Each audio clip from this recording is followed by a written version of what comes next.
Hello दोस्तों, मैं हूं Aditi Dravid from empower education.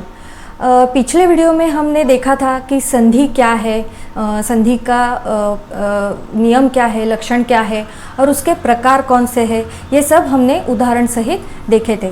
तो पिछले वीडियो में हमने देखा था कि स्वर संधि और उसके प्रकार, उसके नियम और उसके उदाहरण। तो आज हम एक नया विषय लेकर आए हैं जिसका नाम है व्यंजन संधि। तो आइए चलते हैं, व्यंजन संधि क्या है, उसके प्रकार और उसके उदाहरण क्या है, तो ये हम आज देखने वाले हैं। तो व्यंजन संधि शुरू करने से पहले फिर से हम एक बार देखते हैं कि संधि किसको कहते हैं। तो दो या दो से अधिक वर्णों के मेल को संधि कहते हैं, यानी संस्कृत में कहा गया है वर्णानाम मेलनम संधि ही। तो जब दो या दो से अधिक अक्षर जब जुड़ जाते हैं और उसमें परिवर्तन होता है तो उसे संधि कहते हैं। तो संधि के नियम हैं, इस परिवर्तन जब ये होता है तो यहाँ दो वर्णों के स्थान पर एक नया वर्ण आता है या कोई आदेश या कोई विकार उत्पन्न होता है, परिवर्तन होता है, तो कहीं पर एक वर्ण का लोप हो जाता है। और संधि के प्रकार है, मुख्य तीन प्रकार की है, स्वर संधि, और दूसरा प्रकार है व्यंजन संधि और तीसरा प्रकार है विसर्ग संधि। तो आज हम देखने वाले हैं व्यंजन संधि और उसके प्रकार। तो व्यंजन संधि किसको कहते हैं? स्वर या व्यंजन के संयोग से होने वाले परिवर्तन को व्यंजन संधि कहते हैं। यानी यदि व्यंजन के साथ व्यंजन का अथवा व्यंजन के साथ स्वर का मेल हो और परिवर्तन जो होता है वो व्यंजन में हो तो व्यंजन संधि कहते हैं। यानी कि एक अक्षर जो व्यंजन है, व्यंजन के आगे दूसरा स्वर आया है और या फिर कोई व्यंजन आया है तो परिवर्तन जो होगा वो व्यंजन में होगा, तो उसे व्यंजन संधि कहते हैं। तो अब देखते हैं व्यंजन संधि के प्रकार कौन से हैं। तो प्रकार है अनुस्वार संधि, णत्व संधि, जशत्व संधि, श्चुत्व संधि, रलोपः और लत्व संधि। तो इस वीडियो में हम ये सारे प्रकार और उसके उदाहरण धीरे धीरे देखेंगे। तो पहला प्रकार है अनुस्वार संधि, उसका सूत्र है मोनुस्वारः। यदि पूर्व पद के अंत में म हलंत आए और उसके बाद कोई भी व्यंजन हो तो म हलंत का अनुस्वार हो जाता है। तो हमने देखा है कि कहीं पर भी कोई आखिरी शब्द हो तो वहाँ हम म हलंत लिखते हैं। तो अगर उसके बाद कोई व्यंजन आता है तो उस म का हम अनुस्वार लिख देते हैं। उसके उदाहरण देखते हैं। लेखम, लिख। तो यहाँ पे लेखम में म हलंत है और आगे ल ये व्यंजन आया है तो शब्द बनेगा, मतलब हम ऐसा लिखेंगे लेखम, ख पर अनुस्वार देंगे और आगे वाला शब्द वैसा ही लिखेंगे, तो शब्द बनेगा लेखम, लिख। ग्रामम गच्छति, यहाँ पर जो म हलंत है वहाँ आगे ग ये व्यंजन आया है तो ग्रामम गच्छति, ऐसा अनुस्वार हम उस म पर अनुस्वार लिखते हैं। मधुरम हसति, तो अनुस्वार लिखते हुए शब्द बनेगा मधुरम हसति। और पाठम अधिक पठति, यहाँ पर भी आगे प ये व्यंजन आया है तो पाठम पठति, यहाँ पर पाठ के ठ के ऊपर हम अनुस्वार लिखेंगे। तो ये हुआ अनुस्वार संधि ही। आगे का प्रकार है णत्व विधानम। तो णत्व विधानम क्या है? यदि पूर्व पद में रु, र या श इनमें से कोई भी वर्ण आता है और उत्तर शब्द में, मतलब दूसरे शब्द में अगर कहीं पर भी न आता है, मतलब कहीं पहला ही अक्षर हो या एकदम आखिरी अक्षर हो या बीच में भी कहीं पर भी न हो तो उस न का ण हो जाता है। उदाहरण देखते हैं।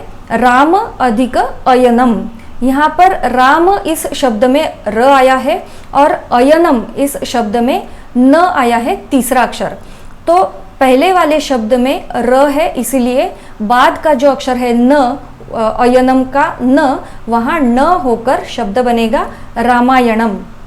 शूर्प अधिक नखा, तो शूर्प यहाँ पर प के ऊपर जो रफार है तो र जो आया है वो रफार के रूप में आया है, और आगे नखा, ये पहला ही शब्द, पहला अक्षर न है, तो उस न का ण बनकर शब्द बनेगा शूर्पणखा। रौ अधिक अनह, यहाँ पर पहला अक्षर है र और बाद में आखिरी बाद में जो शब्द आया है वहाँ पर आखिरी शब्द है नह, तो उस न का ण बनकर शब्द बनेगा रावणः। परि अधिक नामः, यहाँ पर पहला शब्द में र है और बाद में जो शब्द है नाम वहाँ पर न है, तो उस न का ण ऐसा अक्षर बनेगा और शब्द बनेगा परिणामः। तो ये है णत्व संधि। आगे के प्रकार है जशत्व संधि ही। उसका सूत्र है वर्गीय प्रथम अक्षराणाम तृतीय वर्णे परिवर्तनम, यानी कि जो वर्गीय व्यंजन होते हैं, यानी कि क वर्ग जिसे कहते हैं, क वर्ग में 5 वर्ण आते हैं, तो क वर्ग में जो आने वाले वर्ण है वो है क, ख, ग, घ और ङ। तो अगर क ये अक्षर आएगा तो उसका परिवर्तन उसी वर्ग के तीसरे अक्षर में हो जाता है। तो परिभाषा देखते हैं, यदि पूर्व पद के अंत में किसी भी वर्ग का प्रथम अक्षर हो, यानी क वर्ग का क, च वर्ग का च, ट वर्ग का त वर्ग का त, द और प वर्ग का प, ये प्रथम अक्षर हो और उसके बाद कोई भी स्वर या किसी भी वर्ग का तीसरा, चौथा, पांचवा वर्ण या य, र, ल, व, ह इनमें से कोई भी वर्ण हो, तो प्रथम अक्षर जो है उसी वर्ग का, तो उस अक्षर का परिवर्तन होता है तीसरा अक्षर में। तो उदाहरण देखते हैं, वाक अधिक दानम। तो यहाँ पर वाक ये आखिरी शब्द आया है क वर्ग का प्रथम अक्षर, तो आगे द ये व्यंजन है, ये है त वर्ग का तीसरा व्यंजन, तो यहाँ पर क इसका परिवर्तन होगा उसी वर्ग के तीसरे अक्षर में जो है ग, क वर्ग का तीसरा अक्षर है ग, तो शब्द बनेगा वाक अधिक दानम वागदानम, यानी कि क का परिवर्तन हुआ है ग में और वो जुड़ गया है आगे वाले शब्द में, तो शब्द होगा वागदानम। इसी प्रकार आगे और दूसरा एग्जाम्पल देखते हैं, अच अधिक अंतः। तो यहाँ पर अच, यहाँ पर च वर्ग का पहला अक्षर आया है और आगे का जो अक्षर है वो अ ये स्वर है, तो च इस अक्षर का उस च वर्ग का तीसरा वर्ण जो है उसमें उसका परिवर्तन होता है, तो शब्द बनेगा अजंतः। षट अधिक आननः, यहाँ पर भी षट ये अक्षर, ये शब्द में ट ये अक्षर आया है, तो ट वर्ग ये पहला अक्षर है, तो ट वर्ग का जो तीसरा अक्षर आता है तो वो है ड, तो शब्द बनेगा षड अधिक आनन षडाननः। वैसे ही जगत अधिक ईशः, यहाँ पर भी त वर्ग का पहला अक्षर आया है और आगे स्वर आया है दीर्घ ई, तो त हलंत का बनेगा तीसरा वर्ण जो है द और ई की मात्रा उसमें जुड़ जाएगी और शब्द बनेगा जगदीशः। तो ये है जशत्व संधि। आगे का प्रकार देखते हैं, वो है श्चुत्व संधि ही। तो इसे क्या कहते हैं, यदि स के पहले या बाद में श तथा च वर्ग यानी च छ ज झ य ये आने पर स का श हो जाता है, और वैसे ही त वर्ग यानी त थ द ध न के पहले या बाद में श या फिर च वर्ग का कौन सा भी अक्षर आता है, यानी कि च छ ज झ य ये आने पर त वर्ग का परिवर्तन होता है च वर्ग में। तो हम उदाहरण देखते हैं, रामस अधिक शेते। यहाँ पर स हलंत के आगे श अक्षर आया है, तो शब्द बनेगा रामश शेते। यहाँ पर श हमने 2 बार लिखा है, एक श हलंत स का श हो गया और वो श आगे वैसे ही हमने लिखा है। कस अधिक चित, यहाँ पर भी स हलंत का आगे च आया है, तो शब्द बनेगा कश्चित। सत अधिक जनः, यहाँ पर त हलंत है और आगे च वर्ग का व्यंजन आया है, तो तो शब्द बनेगा सज्जनः, यानी कि त वर्ग का ही अक्षर यहाँ पर हुआ है। महत् अधिक चित्रम, यहाँ पर भी त हलंत है और आगे च वर्ग का अक्षर आया है, तो शब्द बनेगा महत् चित्रम, यानी कि त का परिवर्तन उसी अक्षर में हुआ है च, जो हमने वैसे लिखा है। तो आगे का प्रकार है र लोपः। यदि पूर्व पद के अंत में र हलंत हो और उससे पूर्व ह्रस्व स्वर हो तथा उत्तर पद के प्रारंभ में भी र हलंत हो, तो पूर्व पद के र का लोप होता है और उससे पूर्व जो ह्रस्व स्वर आया है वो दीर्घ होता है, तो इस संधि को कहते हैं र लोपः। तो उदाहरण देखते हैं, निर अधिक रसः।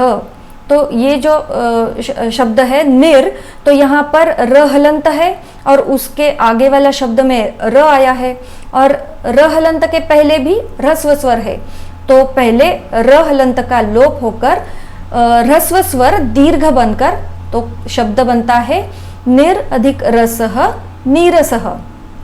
निर अधिक रोगः, यहाँ पर भी वैसा ही है, र हलंत उसके पहले ह्रस्व स्वर है तो उस ह्रस्व स्वर दीर्घ होता है और र हलंत लोप होकर शब्द बनेगा निरोगः। हरिर अधिक राजते, यहाँ पर भी हरिर, यहाँ र हलंत है और उसके पहले ह्रस्व स्वर है, तो यहाँ पर आगे वाला राजते शब्द है, तो शब्द बनेगा हरि राजते। र हलंत का लोप हुआ है और हरि री जो है ह्रस्व वो दीर्घ बनकर शब्द हरि राजते ऐसा बनता है। गिरिर अधिक रम्यः, यहाँ पर भी गिरिर, यहाँ र हलंत है और आगे रम्यः ऐसा शब्द है, तो र हलंत का लोप होगा और ह्रस्व ई जो है, ह्रस्व री जो है तो वो दीर्घ री बनेगा, तो शब्द बनेगा गिरि रम्यः। तो ये हुआ र लोपः। और एक प्रकार है लत्व संधि। यदि पूर्व पद के अंत में त हलंत हो और उत्तर पद के प्रारंभ में ल हलंत हो, तो पूर्व पद के अंतिम अक्षर त हलंत का भी ल हलंत हो जाता है, यानी कि हम दो ल लिखेंगे आगे वाले शब्द में। जब परिवर्तन होगा, जब संधि होती है तो हम दो ल लिखेंगे।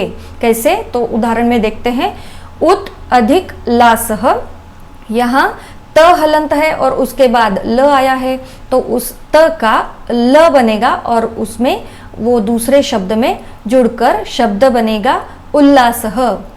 वैसे भी विद्युत अधिक लता, यहाँ पर भी त हलंत है और आगे ल ये अक्षर है, तो शब्द बनता है विद्युल्लता। तत् अधिक लीनम, यहाँ पर भी त हलंत का ल हलंत बनेगा और वो शब्द उसमें जुड़कर शब्द बनेगा तत् अधिक लीनम तल्लीनम।